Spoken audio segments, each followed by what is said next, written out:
1, 2, 3, 4, 5, 6, 7.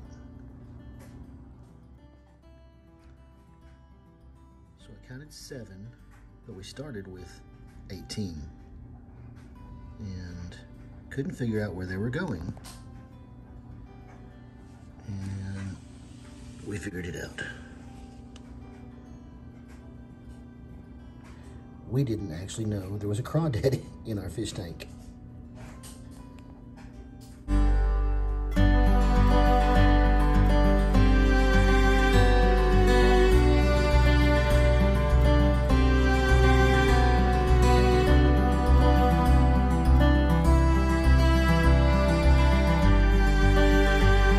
So it's the beginning of 2022, as everybody already knows. And if you've been on YouTube at all and you are someone who likes to grow your own vegetables or grow your own animals and things like that, you know that for the last almost decade now there's been a large push for homesteading. And so what we decided to do a couple of years ago is we started doing a garden in our backyard and started growing some animals in our backyard. And if you don't know who we are Everyday Wonder Homestead. This is my wife Sonia. I call her Mama Sita, and I am Todd. AKA the Bearded Wonder. AKA the Bearded Wonder, and if you're wondering why I have that name, I don't know. Anyway, I wonder too. Okay, so what we want to do is we wanted to talk about basically what's been going on in our lives, because we started out with some videos in 2020, and then obviously that wasn't the greatest years of all, but then in 2021 we were going to continue to make videos, but we ended up not doing that for different reasons. So where do you want to start? So around October of 2020, well, yeah, October 2020. October 2020, yeah. I ended up in the hospital with some health issues and a lot of stomach pain and just not feeling well. And so that set us on a journey to try to find out what was going on. And that took about 5 months to get a diagnosis. And during that time, your dad was in the hospital from December to February. And so we were helping with that. And then you started a new job in January of 21. And then I was still having some tests and ended up in the hospital again in January with the same issues. But then was finally diagnosed with gastroparesis and saw a specialist. And basically the fix for gastroparesis is either a stomach tube or a feeding tube or a gastrectomy. And so in talking to some specialists in June, the end of June last year, I ended up having a gastrectomy.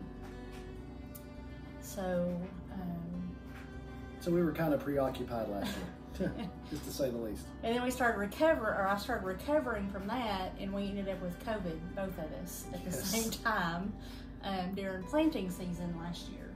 Well, it would actually be planting and harvesting season. And that basically took it between my surgery, recovery, and then having COVID. That was basically from May till September of 2021. So then we recovered from COVID, and you started having arthritis problems. Yes, I've had arthritis problems basically most of my life, probably since I was in my 20s. And if you're curious, I'm 51 now. And we've tried to change it with diet and different things like that. And we've been relatively successful, but if you watch some of our previous videos, we set out on this homesteading journey because we wanted to change everything. We wanted to lose weight. We wanted to be healthier, spend more time with our children as they get older, and stuff like that. Hopefully, grandchildren one of these days. No time soon. And I guess last year, 2021, really kind of emphasized what we really needed to do. So we decided to start off 2022 with a bang. We said our previous video was basically showing you kind of what happened in 2021, what we were able to do. And then this year, we're going to kind of give you a little rundown on what we're planning on. So where do you want to start with that? So our main goal is our diet and healthy eating. And so wait, hold on. Do you want to tell them what has happened since your surgery as far as where you're at? So because of the gastrectomy, I had to change the way I was eating. And so I can't have any kind of bread products like pasta, rice, bread, just because it messes with my stomach, and it causes pain that I was having before. So we don't want to go back there. And to this point, I'm 8 months out, and from when I started. I'm 18 months out from when we started the journey. Yeah. And I'm 8 months post-op, and I've lost 108 pounds with diet changes. What do you call the 108 pounds? Two feed sacks. 2 feed sacks. We buy our goat feed in 50-pound bags, so it'd be 2 of those that I used to carry around on my body. So our goal is now to produce that food here on our little 3/4 of an acre, as much as we can. Now, obviously, with only 3/4 of an acre, we can't provide everything, but we can provide a lot of it. And so that's going to be our main focus this year, is figuring out what we can grow and how much of it we can grow and how much we can preserve. And of course, in building our little homestead is going to require some exercise and strength building and doing those things. And so we're going to try to use the Paleo/Whole30 diet plan to kind of plan our garden and our eating. And so we have those books and are going through trying to plan our garden. And we live in a rural community, but we live in town. So most of our farm is in our backyard. In our front yard, it still has to look like a front yard because we live in town. But we are going to landscape it so that it looks nice to make the city happy and our neighbors happy. But we're going to try to use as much edible as we can to make it look pretty. Because there are a lot of edible plants that they're absolutely beautiful. They're beautiful. Like I found that Chinese spinach that looks like coleus. It's just a little shorter version. And like amaranth is a grain, which we'll probably just use it mainly for the birds, like to feed the animals and stuff. We won't actually eat it, but that'll help with our feed cost. Okay, so one thing we want to talk about is if you notice behind us, the nice purplish light behind us, we have an aquaponics system that we set up in our kitchen last year sometime. And we were relatively successful growing some stuff. Lettuce and spinach. Yeah, lettuce and spinach and stuff initially. And you see a little clip of that in our other video where we planted stuff. So when we originally started, we bought a hydroponics system that you can get on Amazon that usually it sets up into like a rack system. But we didn't use the rack part. We actually set all of the PVC on shelves and then just connected them together to have them flow back into the fish tank down here. And you have all these little cup things that you put the plants in, and we originally filled them with little gravel, aquarium gravel that we got. And that probably wasn't the best idea in the world, but it's all we had at the time. So what we did is we decided, well, this year we're going to use the hydraulic and the clay pellets. And did you want to open that? No. Okay, open it. We're going to use the clay pellets in the cups this year instead. And I think it'll work a whole lot better with the plants. I think the plants will like it better. But basically, it circulates the fish tank water through the plant growing area, and then we have timers basically set on the lights to have light during certain times of the day, so the plants make sure they get enough light. Ta-da! So these clay pellets I found online on Amazon, and they're specific for indoor aquaponics because they're tiny. Yeah, because obviously the big clay pellets wouldn't work in these little tiny cups. But we're basically going to do different greens, lettuces and stuff like that, and a few herbs and different things that we can put in here. And we're going to attempt tomatoes and peas. Yeah, we're gonna attempt a few things. That's the one thing that, okay, so we have to be honest with you. That's one thing that we like to do. We like to say, hey, I wonder if this will work. And I will tell you a lot of times it doesn't. But sometimes it does. We've had some successes. Yeah. But sometimes it doesn't. So it's fun trying. Okay, what's next? So let's talk about the animals that we have and what our future plans are there. So, if you watch a lot of homesteading videos of people that when they start homesteading, one of their recommendations is don't try to do too many things. And I'm going to go ahead and tell you there's a lot of wisdom in that. We currently have 2 turkeys, male and female. We have 5 chickens, lavender Orpingtons. We also have a couple of bantam chickens and another rooster that the rooster was actually given to us in a bunch of eggs, and he was the only one that hatched out of the 30 eggs that were given to us, so we just kept him in the yard. And then the bantams came with another group of chicks that we got, I guess. Yeah. And most of the aerial predators, I think, have eaten most of our bantam chickens, unfortunately. And then we have 4 goats, dairy goats, little dwarf Nigerian goats.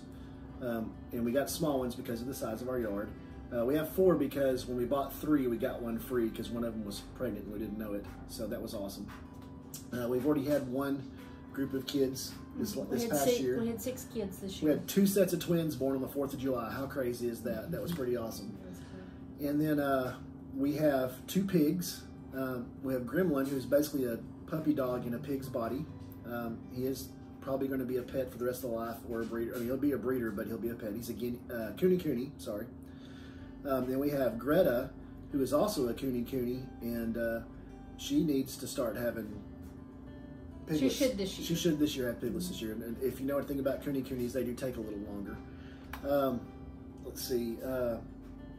We did have some ducks and geese, but we had to move the geese along. And the ducks, and a couple of our ducks too. So we had to move them along because they were too much for back there.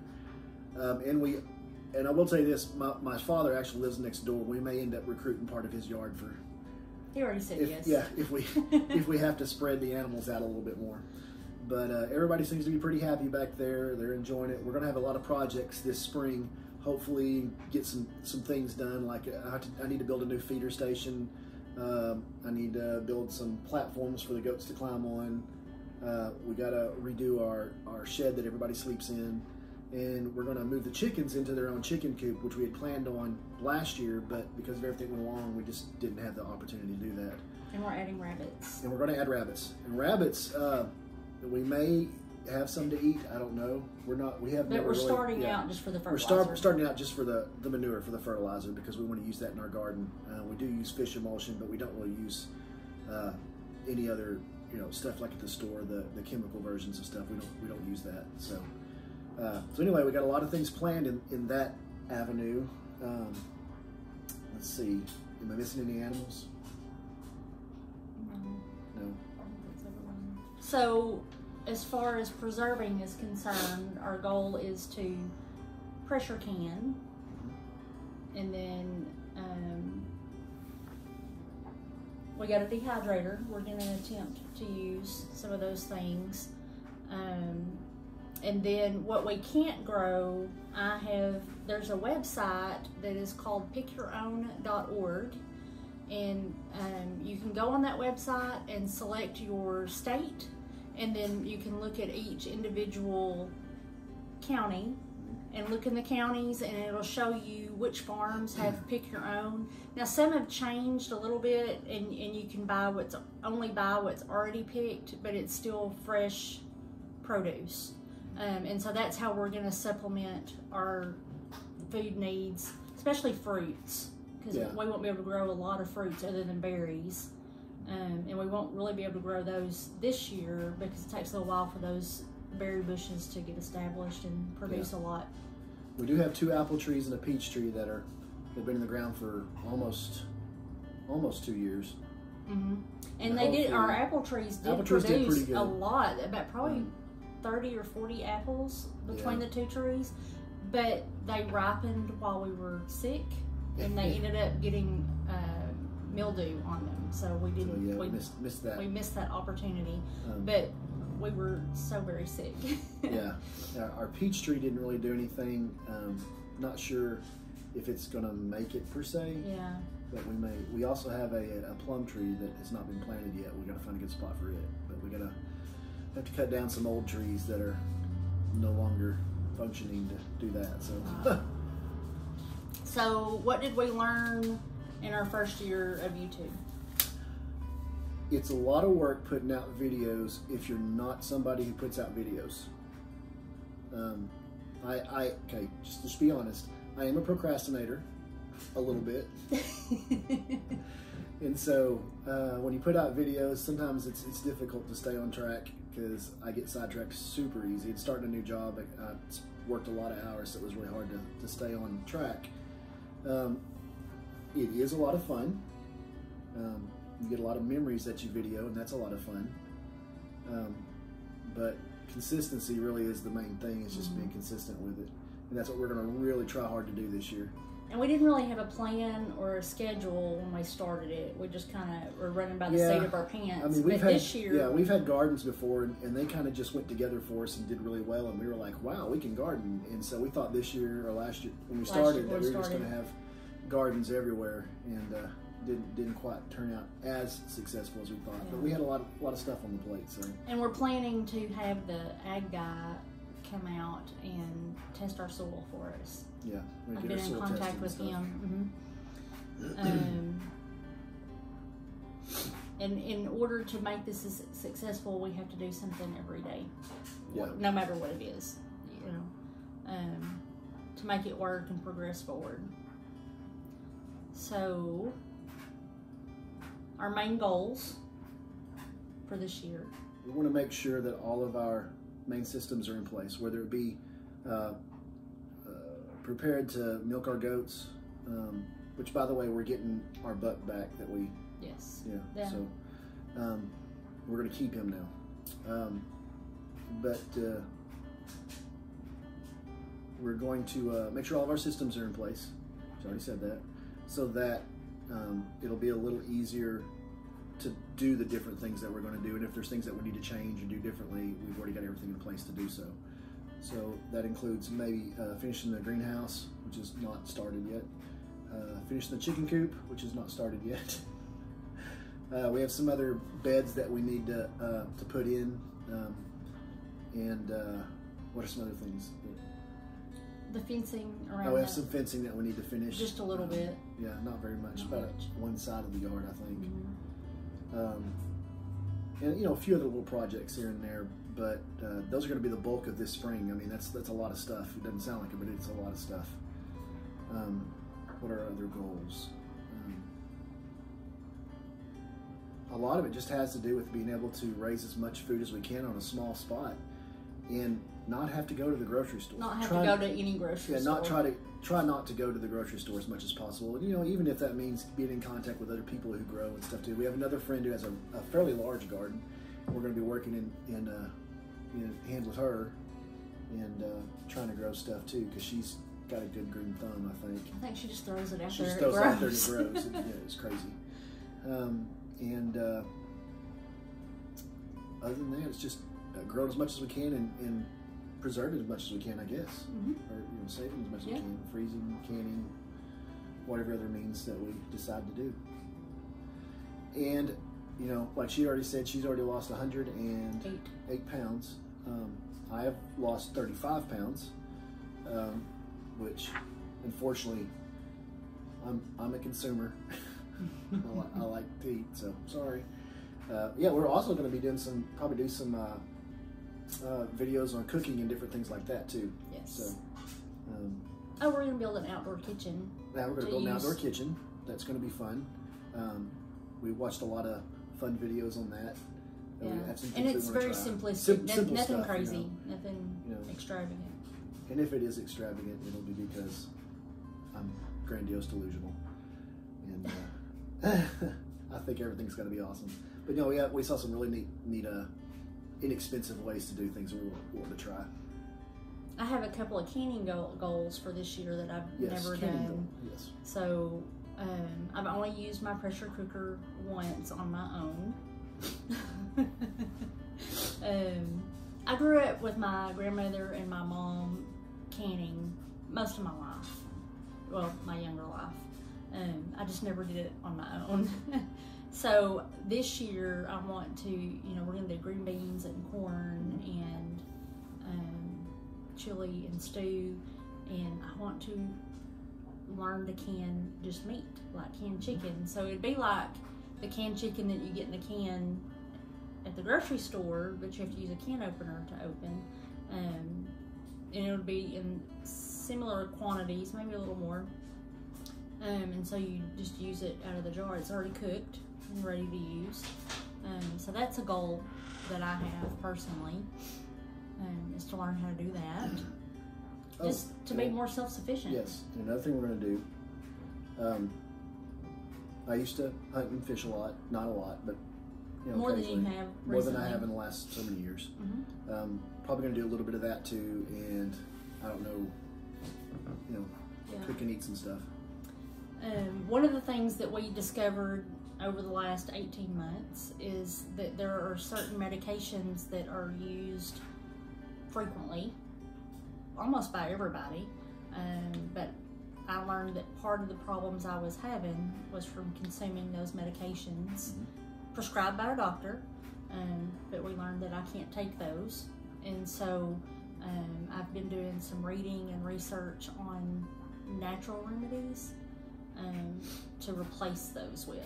And so part of our gardening is we're going to have a medicinal garden and a tea garden, and hopefully we'll be able to do some recipes for those. Not that it sounds like we're trying to tackle too much at once. But it comes to a point. That's long term. It's not all at once. It's just things that we have planned for over the year. Yeah. So it basically boils down to we're trying to stop relying on outside sources that may not necessarily be, reputable. Right. We want to know where our food comes from. We want to know what we're consuming, what's in it. That even includes what grains we feed our animals and stuff like that. So basically it's time that we kind of start taking our food back, what we buy and where we buy it from. If what we're consuming is really actually good for us. There are so many different viewpoints on that, but the best we can figure, if it's not real, if it's been created, out in a lab, it may not be very good for you. So we're going to try to start avoiding that, start growing our own stuff, and see what happens. I don't know. So that's it. That's Everyday Wonder Homestead. We hope you enjoyed the video. I know it was just a lot of rambling and talking, but we want to give you a good idea of where we're going and where we're heading. And just want to thank you for the opportunity, especially for those of you who are subscribed to us already. If you're not, subscribe, like it, notification bell, all that good stuff. We're going to try to grow a lot this year, and I guess that's it. All right. See you in the next video. God bless y'all.